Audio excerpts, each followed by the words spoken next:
Okay, so the question here is, can you tell me about one of your happiest memories? Probably riding around on Kitten or Lady. Okay, now I can't imagine being happy riding on Kitten because we just finished having a conversation about her. And She was not badly named. She was nice. you She don't think was a so? sweetheart. Okay, maybe she had a sweet soul for somebody who cared about her, but to me Yeah. she was a big scary horse. So describe Kitten. She was really nice. She had a very gentle way of especially when you're used to Lady. She was jumpy. She was Skittery. skitterish. Yeah, she wanted to run away all the time. And with Kitten, you could actually let the You mean reins Lady loose. was skittish? Yes, Okay. and Kitten, you could let the reins loose a little bit, and and let her go, and she was just fine. So I was thinking more of a physical description. So Kitten was a very large horse. She And was. Tell She why. was. Tell why. She was half Hamiltonian, or that her mother was half Hamiltonian, half thoroughbred, and so she was very big, and Like 17 hands? 16? probably 16 hands. Yeah, a very tall horse. What I know is that I reached my full adult height of 5'2" Yeah. when I was in sixth grade. Yes. And when I stood in front of this horse, because she lunged at me I once, made the which is- mistake of letting you hold her. Yeah, well, what she had this trick where she would blow out her stomach, Trip. Yeah. so that when And you she tried to was- tighten her yeah. girth, you could tighten it as much as you want, and then when you were all done putting the saddle on, she'd go, and the girth strap would be. It was a trick. She knew how to manipulate the situation so that she would not have to wear an uncomfortably tight saddle. Yeah. But you had a trick too. Yeah.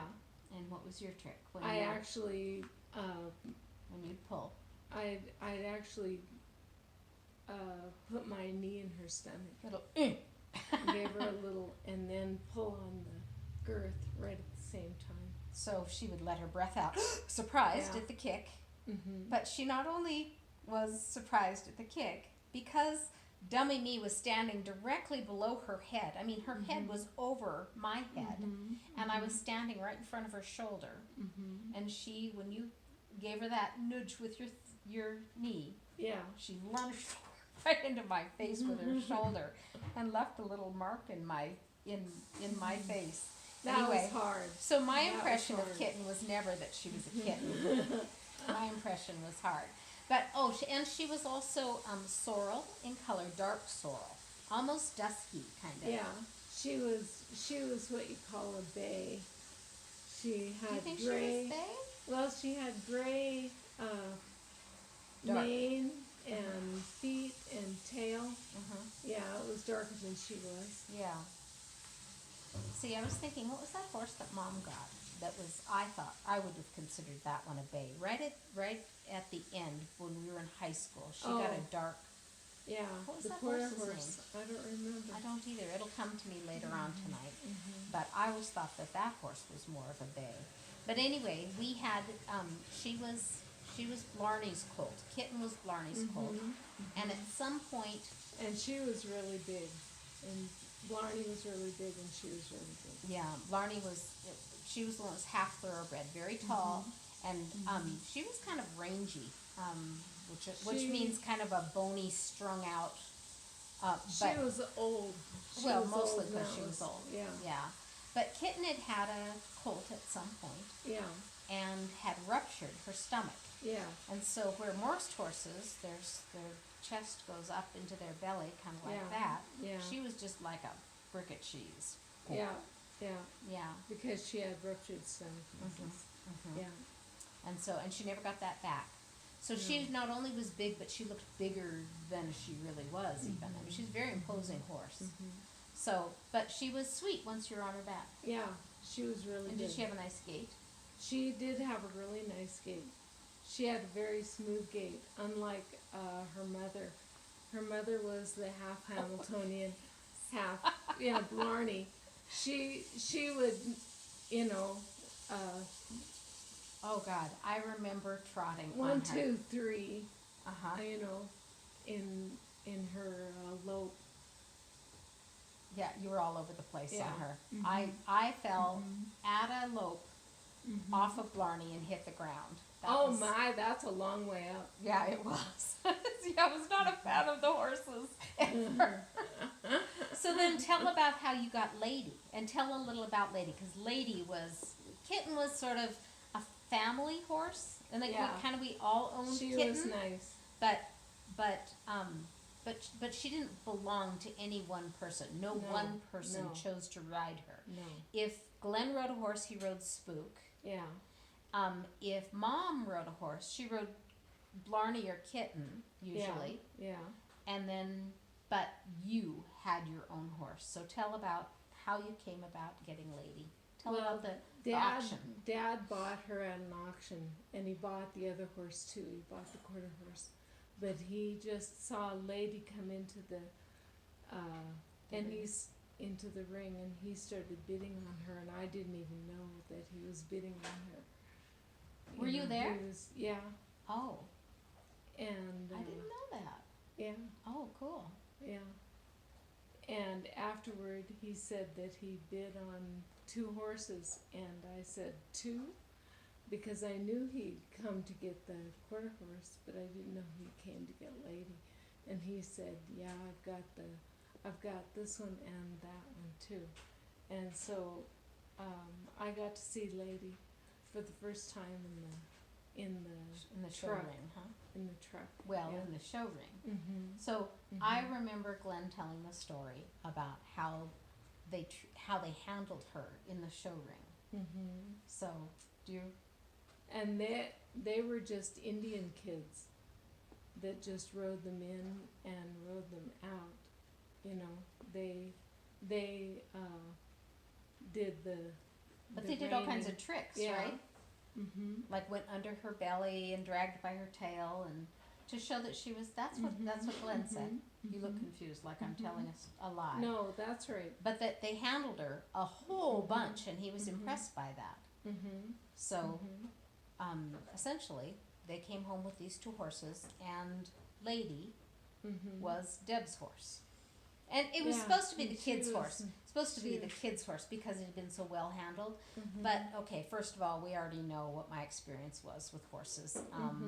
Not so great. Yeah. And then Milo was kind of young, and he was also kind of frightened. And nobody spent time teaching us how to manage horses. If you didn't have a good sort of sense about it, or a will to just take it on, if there was any reticence on your part, good damn luck. And I was always fascinated with horses. I remember horse-headed. Yeah. Right. And so. And I remember going to Crowder's when I was little and wanting to ride their horse. Which Crowder? The ones that lived just east of Malta, west of Malta. Place where all the junk piles were? I didn't even know. Why would you be there? I was friends with one of the Crowder kids. Oh, really? Yeah. Oh, I didn't know that. Well, anyway, so then Lady, instead of being the kid's horse, she just sort of morphed her way into being Deb's horse. And she was a pinto. Yeah. And she was probably only 14 hands, wouldn't you say? Yeah, she was just little. She was a pony. She was not a horse. She was a pony, a pinto pony. And nobody in the entire world has ever had as many portraits done as Lady. No, that's true. How many times do you think you drew Lady? Oh, and took her picture probably a dozen, if I didn't. A dozen? Per year. Dozen per year for 6 or 8 years. Yeah. Yeah. A lot of pictures of that horse. And you knew her markings. She was a pinto, so she had very distinct. She was a sorrel and white with sorrel spots. She was an Overo pinto. Is that what you call it? Overo? Tobiano means that it comes from above, but Overo means it comes from below. Oh, so they reached up onto her body. Mhm. Oh, okay. Well, Mhm. that's interesting. I didn't know that. Mhm. La la la. Anyway, so lots of drawings of her. Deb can draw a crazy good horse. Always has been able to. And they just got better and better, and that crazy horse had a million pictures drawn of her. Never really saddled up or riding much. Mostly just her out in the pasture kind of pictures. Yeah, Yeah. it's kind of hard to draw a saddle. It's kind of hard to draw a saddle. That's probably why I didn't do it. Um, Mhm. anyway, so compare riding lady with riding, because you rode lady more than you rode kitten. I did, and she was a runaway. I Okay. mean, she would leave the barn, kind of dragging her feet, but man, she wanted to get back to it afterward. So this is She was even like that over on the association property. this is the part of her personality that they didn't show in the show ring at all. No. So one of the first things that happened after she came home was Mom tried to ride her for, Mhm. you were moving cows, I think, weren't you, from like way out in the north, bringing them in closer to the barn. Yeah. And she decided, and that's the point. We were moving from way out north, moving closer to the barn, and she Yeah. decided we were going home. She wanted to go to the barn. Mhm. So Mom was on her, and she was saddled, Mhm. but she just took off. Yeah. And she ran her into a fence corner, I guess, and then piled her into a load of rocks. Yeah, because So- she would run, stop on her front feet. Yeah. Just stop and over you go. And Mom went right over her head and landed in a rock pile that was there at the fence corner. And I remember her bruises. Yeah. Oh, Mom would get glorious bruises anyway. She was a bruiser, and I all remember you have bruises to do like is this. touch me real hard, and I get a bruise. Yeah, I do too. I'm a bruiser. Big, yucky All you have to bruises. do is touch me. Yeah. Anyway, Mom had big, Mhm. big bruises from that. Big landing in the thing. Mhm. But eventually, you're the one who figured out how to manage Lady. Yeah. It wasn't as bad when we were over on the association, but she would still want to get back to the vehicle, wherever that was. Mm-hmm. And we would get over there to the association and unload the horses to go after cows. And she wasn't too bad until you went after the cows with she would go after, she would see, I can't even talk. It's all right. She would go after the cows just fine, and then she couldn't, and then go back to the vehicle. She would want to get back to the vehicle really bad. Mm-hmm. Yeah. Well, you have to explain a little bit what the association is, because not everybody knows what that is. The association is 50,000 acres of. Was it leased or Land. owned? I think the association owned it. Oh, okay. So what it was this big group of farmers and ranchers who lived primarily They north, all owned shares. and they primarily all had their ranches and places north of Malta, out towards Whitewater, Right, and then right. I think Glen was probably the furthest West. west. And so in the summer, he'd truck the cows over there. Yeah, but And- we always drove them home in the fall. Really? Down the road? Mm-hmm. Oh, I guess because see, again, I'm not horsey. I was busy helping Mom cook for association dinners and that kind of thing. I didn't participate in these rides. I remember though that they would go from early in the morning until late at night, and you would be super sore from being in the saddle the next day. Yeah, So anyway, and we had wonderful and that friends. was the reason that he bought that 4-wheel drive International, was that he could sit and be comfortable in the air conditioning at the end of the day. Oh, the one with the double cab. Mm-hmm. I think that must have been the very first double cab pickup I ever saw in my life, and I remember it was the Yeah. funniest looking thing back then. It was the old International. Yeah. Mm-hmm. Anyway, so Lady would be your horse usually Yeah. on those, Yeah. and Glenn would ride Spook. Mm-hmm. Spook was cute. He had a big, broad, black or A white blaze.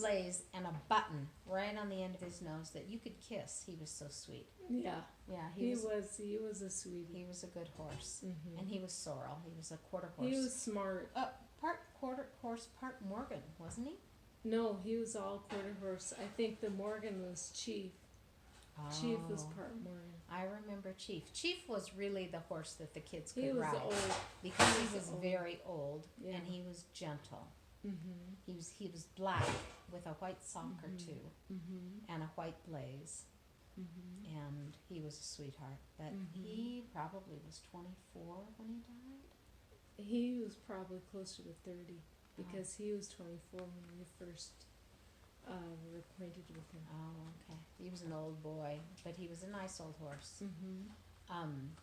Yeah, Chief, I'd kind of forgotten about him. Whoops. Oh, I wonder if your text finally came in. I don't we know. We said a thing. It's I okay. need to look at it. Yeah. Well, Um, anyway, so that's the story of Lady and Mhm. Kitten and a bunch of Mhm. other horses that we had as Mhm. kids. And so your time with horses was some of the happiest from your childhood Yeah. when you had. Okay. Mm-hmm. Trying to think what maybe some of my happiest times were. I think the happiest things I did as a kid, first of all, I loved to read. I read all the time, anywhere, anytime, as much as possible. And I had a cat, and his name was Tiny, which was sort of humorous because he was enormous. He probably weighed 24, 25 pounds. He was a big boy. And we had him in town. And In then, Wyoming. Oh, yeah, we had got him. him when Milo was a baby, Mm-hmm. as I recall. Mm-hmm. And he moved with us from Wheatland, Wyoming to Havre, Montana to Malta, Montana, and then Mm-hmm. where we ended up, he became a farm cat because Glenn didn't want him in the house. So he moved from being an inside cat to being an outside cat. Mm-hmm. But he was still my kitty. Everybody knew Mm-hmm. Tiny was my cat, and he was Mhm. yellow, and he was sort of medium furred. He wasn't long He haired. was a nice kitty. But he was an awfully He was nice a kitty. nice He'd been raised by two very hands-on Mhm. little girls, Mm-hmm. and so he was the most tolerant thing imaginable. I remember when Milo was a baby, he'd bounce on him, and Tiny Mhm. would just take it. Mm-hmm. Anyway, probably my happiest times were lying in the sunshine on top of a haystack where nobody knew where I was, with my cat and a book. And there I would be, completely lost somewhere else, all warmed by the sun, with my kitty next to me. Mhm. It's just a moment. It's not a whole story. It doesn't have a whole lot else to go with it. But nobody can see you when you're 7 tiers high on a haystack. Do you remember some of the books that you read? Oh gosh, I remember one of my most favorite books, which is probably not even in print anymore. And I loved it first because Mrs. Raymond, who was my favorite teacher, probably out of all of my teachers, Mm-hmm. Mrs. Raymond read it to the class. It was called Rasmus and the Vagabond. Oh. Do you remember that one? I kind of remember that one. She didn't read it to the class, but Oh, she okay. read Old Yeller to the class. Yeah, I read Old She read Yeller a to lot. my class later and cried. They all thought I was nuts. My various classrooms got to watch me cry. I really, That and the Bobbsey twins and I read the Bobbsey twins, plenty of those. and Little Women. Oh, loved Little Women. Yeah. Yeah, Those were Rasmus and the books we Vagabond had. was about a hobo. Oh. About a little boy who was friends with a hobo who was traveling the country during the 1930s. And it talked about things. Oh, and there's another book that I loved. I loved books that were about other cultures that were kind of outside. Like there was Mhm. a great book. Mm-hmm. I can't think of what it was called, but it was about a family, a Jewish family in New York City who had 5 little girls. And all the things so it was there that I learned about a lot I of remember something about culturally Jewish things like Rosh Hashanah and I can't think of it. It slips my mind, but the holiday where you forgive. that. Hanukkah. Oh, No, Hanukkah. The one where you forgive everybody. It starts with a Y. okay. Can't think Yom of it. Kippur. Yom Kippur, Mhm. where you make atonement. Mhm. And so all of the cultural foods, which I read about, I had no idea what they were. Mhm. Lighting the candles on Friday night, and the descriptions of their just their family life. It was just so fascinating to me. And it was the only experience I ever had as a child of anything outside of the sort of the Christian mainline. And so that was all very interesting to me. Yeah, you weren't gonna run into much of that in Baltimore. No, not at all. And so there was that one, and then there was another book. I read a lot of books about his sort of the fictional novels set in a historic time. I still love that stuff. So the one about the vagabond was really about a hobo who traveled during the 30s, and so they talked about like signs on the fences and things like that. I remember. And then how he would go to friendly houses to get food, and sleeping out under the stars and things like that. Which of course You couldn't do that anymore. You couldn't do that anymore, but that's interesting. no. And now everybody's homeless. Those people are homeless. But at that time, and people say, oh, they choose that lifestyle. Well, I think they did choose that lifestyle. To a degree, but they were also homeless. Just a different way of looking at it. It's a more romantic way, romanticized the life on the road. And then there was, of course, there was music later that sort of reflected that too. What's his name? Roger Miller's song about Trailer for Sale. King of the Road, right? And that's kind of a reference to somebody who's just footloose and is actually making those choices. And of course, most of the homeless people today, grand majority of them, are not choosing that. No. So anyway, those are the kind of books I like to read. And at that time, I was probably 5th grade. I might have been 5th and 6th grade on the farm. I was probably getting into things like Jane Eyre and all the best loved books that. We didn't have the books themselves, but we had the whole library of Reader's Digest best loved books. And so we could read Captain Courageous, and we could read all the Mutiny on the Bounty, and all the Robinson Crusoe, all those books that are classics. And I think that they were in condensed version. I'm not sure. I think they were in the Reader's Digest condensed books, but I don't think they were in the best loved.